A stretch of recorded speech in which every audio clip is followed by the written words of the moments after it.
Shalom, salam sejahtera untuk kita semua. Perkenalkan, nama saya Putri Gratia Rebecca Talo. Saya perwakilan dari SMPS Pemitama Metro Pendawangan. Di sini saya akan membawakan sebuah dongeng dengan tema beribadah dengan judul Batu Menangis. Pada zaman dahulu kala, hiduplah seorang ibu dengan anak perempuannya yang bernama Tini. Ayah Tini sudah meninggal sejak Tini masih kecil. Dahulu, mereka hidup berkecukupan. Namun setelah ayah Tini meninggal, ibu Tini harus bekerja keras demi hidup mereka. Karena setiap hari ibu Tini bekerja keras di ladang, kulit ibu Tini jadi kian gelap dan berat tubuhnya juga menyusut. Semua ini dia lakukan demi Tini, putri satu-satunya. Namun apa yang dilakukan Tini kepada ibunya? Ia tidak mau membantu ibunya. Setiap hari pekerjaannya hanya berdandan. Dia juga enggan untuk keluar rumah karena takut kulitnya hitam seperti ibunya. Suatu hari, ibu Tini hendak pergi ke ladang. Ia tidak akan pulang sampai sore sebab musim panen sudah tiba. Dan ibunya berkata kepada Tini, "Tini, Mak, bisakah kamu memasak hari ini? Ibu tidak bisa pulang siang ini karena harus menyelesaikan panen kita. Setelah memasak, maka kamu mengantarkannya ke ladang." Tini yang sedang menyisir rambutnya yang indah itu pun terkejut.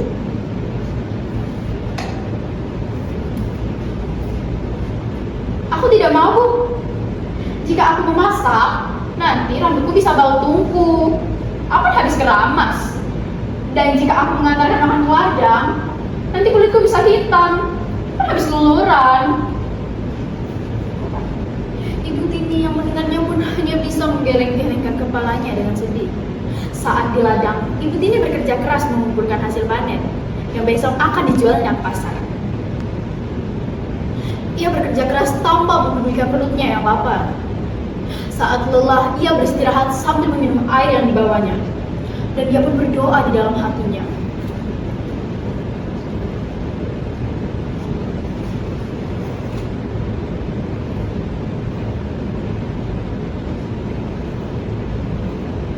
"Ya Tuhan, tolonglah hamba, ubahlah anakku Tini menjadi anak yang berbakti ya Tuhan. Lepaskanlah dia dari sifat malasnya ya Tuhan."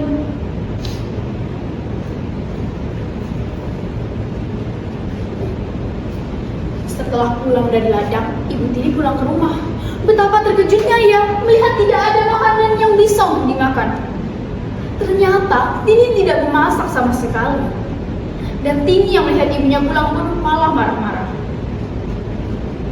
"Bu, ibu ini kemana aja sih? Kenapa tidak ada makanan? Aku lapar seharian tidak makan." Ibunya pun menjawab dengan sabar, "Ini, tadi kan ibu sudah menyuruhmu untuk memasak." "Aku tidak mau." Tini pun meninggalkan ibunya yang lelah dan kelaparan itu. Keesokan harinya, Ibu Tini hendak pergi ke pasar. Ia sudah siap dengan hasil panennya. Ia berkata kepada Tini, "Tini, Nak, bentar ibu ke pasar. Ibu membutuhkan untuk membawa hasil ladang kita." "Aku tidak mau, Bu. Jika aku ke pasar, nanti kulitku bisa hitam. Apalagi pasar kan becek. Aduh, aku tidak bisa membayangkan kulitku yang bersih ini harus ikutan kotor." Dengan terpaksa, Ibu Tini pun pergi ke pasar sendiri dengan membawa hasil ladangnya.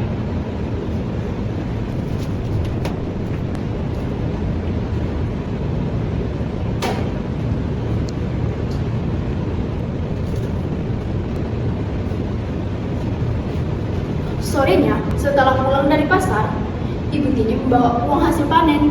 Tidak terlalu banyak, hanya cukup untuk membeli benih dan makan beberapa hari.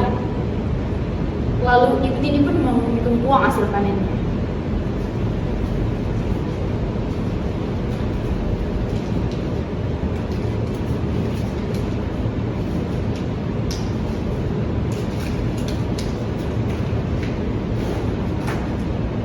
Tini yang melihat ibunya sedang menghitung uang pun langsung mendekatinya. Bu, lidahku habis nih. Tolong belikan dong, Bu. Iya, besok ibu belikan. Tapi kamu harus mengikuti ibu ke pasar ya, supaya ibu tidak salah beli lagi. Dengan terpaksa, Tini pun mengikuti ibunya ke pasar dengan menggunakan payung.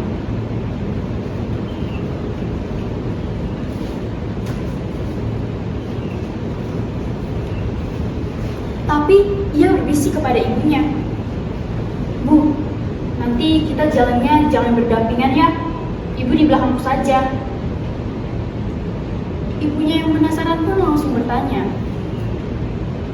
"Ada apa, Tini?" Tanpa memberikan alasan yang jelas, Tini tetap memaksa ibunya untuk berjalan di belakangnya. "Pokoknya ibu berjalan di belakangku saja." Sebenarnya Tini malu berjalan bersama ibunya yang kotor dan jelek itu. Saat di jalan, Tini bertemu dengan seorang perempuan, yaitu temannya, yang menghampiri dan bertanya,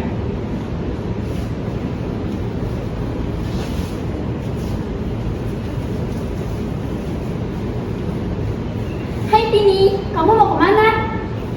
Tini pun menjawab, "Aku mau ke pasar." Teman Tini yang melihat ibunya dengan penasaran pun bertanya, "Siapa yang di belakangmu? Dia ibumu?" Tini sebenarnya malu mengakui bahwa itu adalah ibunya, dan dia pun segera menjawab, "Bukan, dia bukan ibuku, dia pembantuku.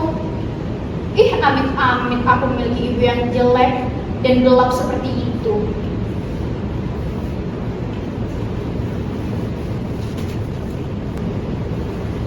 Betapa sakitnya hati ibu Tini yang mendengarnya, namun ia hanya bisa menahan di dalam hatinya. Mereka pun melanjutkan perjalanan. Di tengah jalan, Tini bertemu bersama seorang laki-laki, yaitu temannya yang lain. "Tini, kamu mau kemana?" "Aku mau ke pasar." Dan temannya pun kembali bertanya, "Ngomong-ngomong, siapa yang di belakangmu? Dia ibumu?" Tini pun segera menjawab dengan cepat, Bukan. Dia bukan ibuku, dia pembantuku. Mana mungkin aku yang cantik ini memiliki ibu yang jelek, keriput, dan tak terawat begitu." Betapa sakitnya hati ibu Tini yang mendengarnya, namun sekuat tenaga ia hanya bisa menahannya. Sampailah Tini dan ibunya di pasar. Saat memasuki pintu pasar, lagi-lagi Tini bertemu dengan temannya, dan temannya pun menghampiri.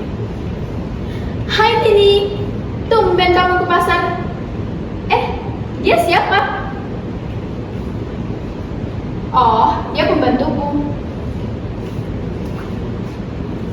Betapa sakitnya hati ibu yang Tini yang mendengarnya. Ia sudah tidak kuat lagi, ia sudah tidak tahan lagi dengan sikap anaknya. Maka ia pun berdoa, bersimpuh, dan memohon kepada Tuhan. "Ya Tuhan, hamba sudah tidak kuat lagi. Hamba sudah tidak tahan lagi dengan sikap anak hamba. Maafkan hamba ya Tuhan. Hamba menyerah. Tolong hukumlah dia agar dia jerah."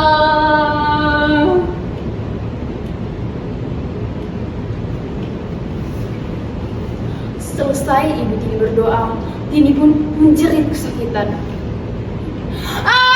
"Ibu! Ada apa dengan aku? Mengapa dengan kakiku? Kenapa tidak bisa digerakkan lagi? Ibu, tolong!"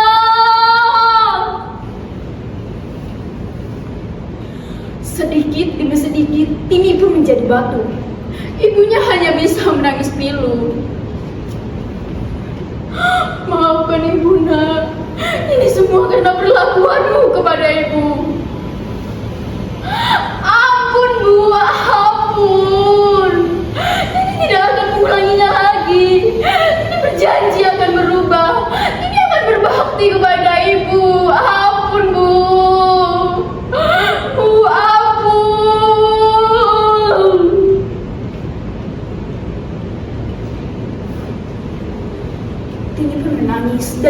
merintih kesakitan sambil meminta maaf kepada ibunya. Sayang, semua tidak bisa kembali. Tini tetap menjadi batu.